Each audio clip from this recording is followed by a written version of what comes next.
Hello everyone. आज हम 12th वाले बच्चों के लिए जो बचा हुआ समय है 2 से 3 महीने, तो 3 महीने के अंदर क्या रूटीन हो सकती है, कैसे चीज़ों को हम करें ताकि सिलेबस भी पूरी तरह से हो जाए और एक अच्छा कॉन्फिडेंस बिल्डअप रहे, एग्जाम के समय बहुत ज़्यादा प्रेशर आपके पास ना हो। आज करीब करीब 18 तारीख है और इसके बाद आपके पास करीब करीब 120 दिन का एवरेज मान के चलिए कि 120 दिन बचता है, जिसमें आपको क्लासेस भी करने हैं, नए सिलेबस को भी पढ़ना है, पुराने को रिवाइज भी करना है। तो डेट्स फाड़ी मतलब कह सकते हैं कि वह थोड़ा सा टफ तो है बट उतना मुश्किल नहीं है। अब आपका काम है कि किस तरह से करें, तो मैं आपको ये समझाने जा रहा हूँ कि चीज़ों को कैसे करना चाहिए आपको। जैसे देखिए, अगर हम बात करें तो हमारे पास वीकली बात करते हैं। वीक में हमने जैसे हम रूटीन बनाते हैं और हमें लगता है कि आप ऐसे फॉलो कीजिएगा अभी से, तो अभी आपको 6 से 6.5 घंटे का रूटीन डेली का रखना है और उतना अगर आप कर लेते हो तो बहुत अच्छी बात है, उतना कीजिए। और लगातार जब आप, और एक चीज़ और है, 1 से 2 दिन फॉलो कीजिएगा रूटीन तो आपको बहुत टफ लगेगा, फिर छोड़ दीजिएगा। 3-4 से 5 दिन जब रूटीन को फॉलो कर लोगे तो अपने आप रूटीन आपसे कहेगी और आपकी स्टडी कहेगी कि पढ़ना चाहिए पढ़ना चाहिए पढ़ने चाहिए। और एक कह सकते हैं इनर्शिया डेवलप होगा पढ़ने का, अंदर से मोटिवेशन डेवलप हो जाएगा। और बस इतना ही कहेंगे कि अंदर जोश और जुनून बनाने का प्रयास कीजिए, बिकॉज बहुत सारे लोग ठंडे पड़ गए हैं, लगता है कि चलो हो जाएगा, लास्ट में कर लेंगे सारी चीज़ें। लास्ट में बहुत प्रेशर हो जाता है, टेंशन में भी रहिएगा, बहुत सारी चीज़ें लगे कि याद नहीं हो रहा है, टफ है ये सारी चीज़ें। और मेनली मैं अपने सब्जेक्ट की भी बात करूँगा, साथ ही साथ और सब्जेक्ट को कैसे बैलेंस करके पढ़ा जाए, बिकॉज रिजल्ट तो सभी सब्जेक्ट को मिला करके आएगा। तो चलिए बातों को अब हम रोकते हैं और शुरू करते हैं। सबसे पहली बात यह है कि देखिए, हम बात करते हैं Monday, Tuesday, Wednesday, Thursday, Friday and Saturday. ये हमारे पास इतने डे हैं और एक हमारे पास संडे है।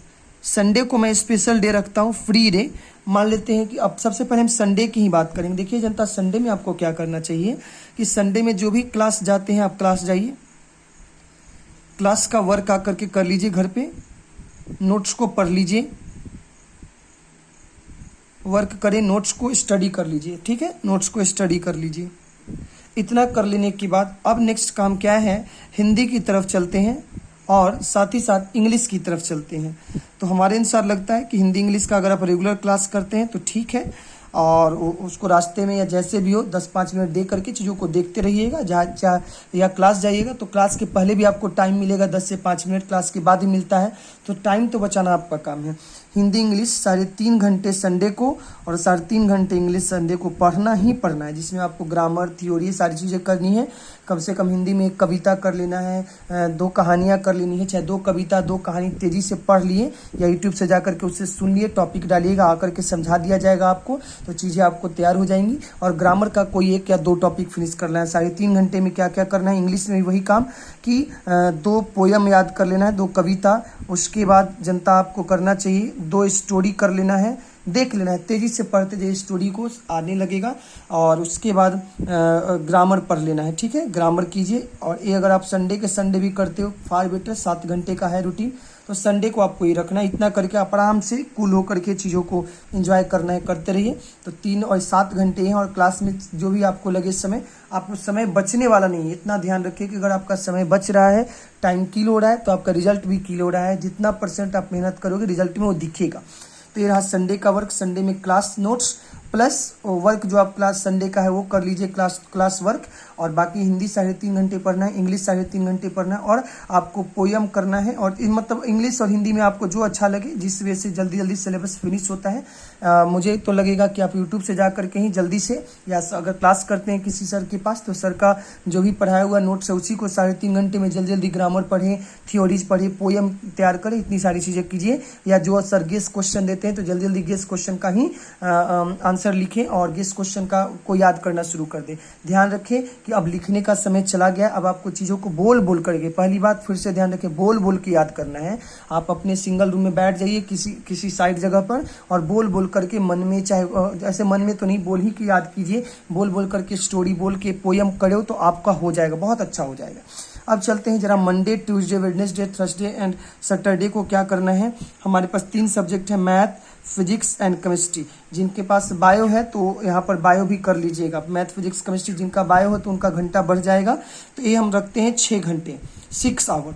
2-2 घंटे का टारगेट लेते हैं। प्लस अगर आपके पास समय बचता है एक्स्ट्रा, जैसे किसी को 7 घंटा बचता है घर पे, किसी को 8 घंटा, तो 2 घंटा एक्स्ट्रा नहीं बचता है तो नो प्रॉब्लम, बट आपको 6 घंटे तो 6 घंटे मस्ट है, 6 घंटे पढ़ना है। अगर समय बचता है 2 घंटा तो बहुत अच्छी बात है, और जिनका नहीं बचता है तो कोई बात नहीं, 6 घंटा पढ़ना है। चलिए मैथ, फिजिक्स, केमिस्ट्री में हम सबसे पहले फिजिक्स की बात करेंगे, और यही रूल सभी सब्जेक्ट पे अप्लाई करना है। देखिए क्या करना है, हाफ आवर, आधा घंटा आपको करना है क्लास नोट्स का revision.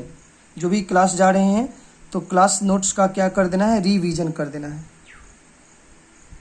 Half hour class notes का रिवीजन कर देना है, प्लस हाफ आवर जो होता है, हाफ आवर क्लास नोट्स का रिवीजन करना है, एंड हाफ आवर जो जनता है उसको आपको क्या करना चाहिए, तो उससे आपको करना चाहिए जो कि रिवीजन करना है। किसका रिवीजन करना है पहले सुनिए। जैसे आप मंडे से अगर रूटीन शुरू करते हो तो मंडे को जो भी पढ़ोगे वो ट्यूसडे को पहले रिवीजन कर लेना है। पुनः ट्यूसडे को जो पढ़ोगे तो वेडनेसडे के दिन उसका रिवीजन कर लेना आधा घंटे में, तो आधा घंटा रिवीजन हो गया। और अब हमारे पास बचता है फिजिक्स का 1 घंटा। तो 1 आवर में आपको क्या करना है, 2 लॉन्ग क्वेश्चन, जो कि गेस्ट क्वेश्चन आपको मिला हुआ है, 2 लॉन्ग क्वेश्चन, 5 शॉर्ट क्वेश्चन करना है, 5 शॉर्ट क्वेश्चन करना है, और साथ ही साथ 25 ऑब्जेक्टिव करना है। ठीक है, 25 ऑब्जेक्टिव करना है। दूसरी चीज़ ये रूटीन वो सभी लोग फॉलो कर सकते हैं, चाहे मेरे पास पढ़े या कहीं पढ़े, मुझे उससे ज़्यादा इशू नहीं होता है कि आपको नहीं करना है। आपको जो फिट करता है, किसी भी सर का फिट करता है, सभी सर अच्छे हैं और सभी बेस्ट हैं, सब अपने अपने तरीके में बेस्ट है। और तो आपको क्या करना है कि अगर आपको लगता है कि यस ये फिजिबल है, ऐसे किया जा सकता है, बिकॉज हमने देखा है 4-5 सालों में जो ओशो ने टॉपर दिया है, तो सभी टॉपर इसी तरह से रूटीन फॉलो करते हैं, हमसे बात करते हैं, हमसे मैसेज करके रूटीन कैसे बनाया जाए, कैसे पढ़ा जाए। तो मैंने सबको यही फॉलो करने को कहा है, और आपको ही बोलूँगी कि आप इसी को फॉलो कीजिए। ये फिजिबल है, जिसको किया जा सकता है। तो 2 लॉन्ग, 5 शॉर्ट एंड 25 ऑब्जेक्टिव करना है जनता, ये करना ही करना है। अगले दिन की मतलब जानते हैं मंडे को अब देखो ये फिजिक्स का है, यही केमिस्ट्री पे अप्लाई होगा, यही आपको मैथ पे अप्लाई होगा। मैथ में भी क्लास नोट्स का रिवीजन करें, हाफ घंटा रिवीजन करें, और देखो मैथ में थोड़ा सा लॉन्ग क्वेश्चन की संख्या बढ़ा लीजिएगा, ऑब्जेक्टिव की संख्या कुछ बढ़ा लीजिएगा। जैसे जिनका 2 घंटा एक्स्ट्रा है तो 2 घंटे एक्स्ट्रा है तो सब मैथ को दे दीजिए, 1 घंटा मैथ को दीजिए, आधा घंटा मैथ, फिजिक्स और केमिस्ट्री को दे, ये आप पे डिपेंड करता है। बट ऐसे आपको 2-2 घंटे देना है, 2 आवर फिजिक्स को देना है, उसी तरह से 2 आवर केमिस्ट्री को देना है, उसी तरह से 2 आवर मैथ को देना है। इतना करने के बाद जिनका एक्स्ट्रा टाइम बचता है 2 घंटा, तो मैथ पर दे दे, या हो सकता है किसी दिन फिजिक्स पे दे दे, किसी दिन केमिस्ट्री पे दे दे, ये आपके ऊपर है, ये आप कर लीजिएगा। और सेम चीज़ मैथ, फिजिक्स, केमिस्ट्री सब पे अप्लाई होगा। इतना करने के बाद जहाँ भी पढ़ाई करते हैं वहाँ पर एक मोटिवेशनल कोट लिखिए अच्छा सा, और जिसको लगता है कि आदमी आपके लाइफ में कुछ चेंज ला रहा है, कुछ जो भी कर सकते हैं, जो भी लोगों का अच्छा पिक है वो आप रखिए उनको, जिनको देख करके आप मोटिवेट होते हो। जब भी लगता है कि आप निगेटिव में चले जाते हो तो उनकी बातों को सुनते हो, और फिर भी अगर आपको डिमोटिवेशन होता है तो मेरे चैनल पे जाइएगा, भी वहाँ पर भी शायरी है, थोड़ा सा उससे सुने, गाना सुने और अपने आप को मोटिवेट करें। हमेशा मोटिवेशनल सॉन्ग सुनिए। अंदर देखो एक ही चीज़ आता है, जैसा बाहर का मन होता है वैसा ही अंदर का मन होता है। बाहर में अगर आप सही ढंग से हो तो अंदर का मन भी सही रहेगा। इसलिए मोटिवेशनल सॉन्ग सुनिए, अच्छे अच्छे मोटिवेशनल सॉन्ग है। जब भी थोड़ा डिमोटिवेशन हो मोटिवेशनल सॉन्ग सुनिए, शायरी सुनिए और लग जाइए। ये आदत पकड़िएगा, क्योंकि देखो पॉजिटिव आदत ही इंसान को पॉजिटिव रिजल्ट देती है। तो इसलिए पॉजिटिव वाली चीज़ें सुना करें, पॉजिटिव रहें। अब रह गया कि इसको कैसे फॉलो करेंगे, तो एक बॉक्स बना लीजिएगा एक पेज पर, और बॉक्स बना करके पहले 20 दिन का या 30 दिन का बनाइए। 30 बॉक्स बनाना है, 1 2 3 ऐसे करके बॉक्स बनाना है। इसमें 30 बॉक्स बना लेने हैं, 1 2 3 4 5 ऐसे कर करके 30 बॉक्स हो गए। और यहाँ से आपको ध्यान रखना है कि जिस दिन पढ़ लोगे 6 घंटे, एक टिक कर देना है, अगले दिन एक टिक कर देना है। इसी तरह से 6-6 घंटे पढ़ते जाइए जनता, और टिक लगाते जाइए। ये 30 डेज का रूटीन पहले आप कंप्लीट कीजिए, और देखिए कि 30 डे में हम कितना दिन इसको फॉलो कर गए हैं। अगर 30 डे में 30 डे फॉलो करते हैं तो आप डैम से रखिए कि आप टॉपर के लिस्ट में हैं। जितना कम होगा उतना ही रूटीन या रिजल्ट आपका कम होने जा रहा है। तो यही बेसिक रूटीन है, इसी तरह से फॉलो कीजिए अभी। और बाद में जब आप उस क्लासेस बंद हो जाएंगी, आप घर पे हो जाइएगा, तो पुनः मैं 10 से 15 घंटे का रूटीन बना के दूंगा, और उतना और इसको फॉलो कर लीजिए। और फिर गारंटी के साथ हम आपको कह सकते हैं कि अगर आप इतना ईमानदारी से करते हो तो आप कभी भी पीछे नहीं जाइएगा, बहुत अच्छा होगा। और साथ ही साथ आपको पढ़ने का आदत लग जाएगा। एक बार पढ़ने का आदत लग जाएगा तो तुम सोच नहीं सकते तुम क्या क्या अच्छा काम कर सकते हो। ये रहा रूटीन, अभी ऐसे ही फॉलो करना है। ध्यान रखिए संडे को ऐसे, और बाकी अगर किसी को 8 घंटे मिलता है तो संडे को इसी को रोज पढ़िए, math, physics, chemistry, Hindi, English. But मुझे लगता है कि ऐसे करिए, आप एक चक्र में इसको पढ़ते रहिए, डेली पढ़ना है, डेली का डेली यही टारगेट रखिए। क्लास में अगर कहीं जाते हैं और देख लगता है कि क्लास बंक है, क्लास नहीं हो रहा है, लेट हो रहा है, तो तुरंत ऑब्जेक्टिव लगाना शुरू कीजिए। ऑब्जेक्टिव का क्वेश्चन रखिए, ऑब्जेक्टिव लगाइए तेजी से। आपको समय बचाना, ऑटो में, बस में, देखो पागल बनना पड़ता है, मतलब अंदर से लगना चाहिए। ईयरफोन लगा करके क्वेश्चन बैंक का जो डिस्कशन कराया जा रहा है उसको सुनिए, बस में, ऑटो में, सुनते ही रहना। अपने आप को पूरी तरह से एग्जाम की तरफ झोंक देना है। लगना चाहिए कि एग्जाम की तैयारी कर रहे हो। जब रिजल्ट आए तो अंदर से फील होना चाहिए कि कुछ किए हैं, लगना चाहिए अंदर, मतलब अकेले खड़े हो तो अंदर से खुशी, हंसी आनी चाहिए। और बाकी बस एक ही चीज़ कहेंगे कि अपने प्रति ऑनेस्ट रहें, हमारे प्रति भी ऑनेस्ट रहें, हम भी ऑनेस्ट रहेंगे और मिलकर अच्छा करेंगे।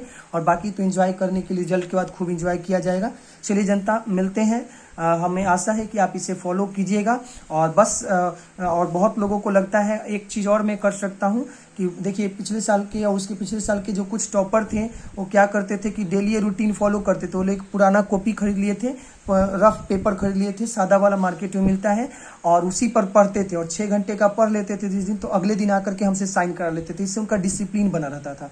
आप आराम से 6 घंटे पढ़िए एक पेपर, एक कॉपी पर, और आकर के अगले दिन हमसे साइन कराते रहिए। तो साइन कराओगे, आप बहुत सारे बच्चे देखे होंगे पिछले साल के टॉपर को, वो आकर के हम लोगों से साइन कराते रहता था। साइन कराने से क्या होगा, डिसिप्लिन बना रहेगा आपका।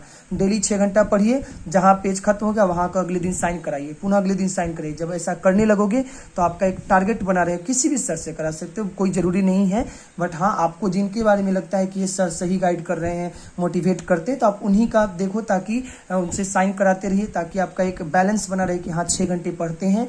अपने आप को मोटिवेट रखिए।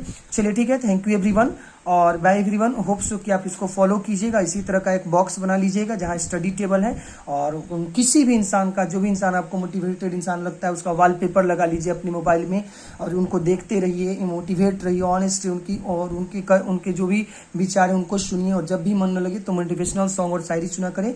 चलिए ठीक है, thank you everyone, bye everyone, bye bye.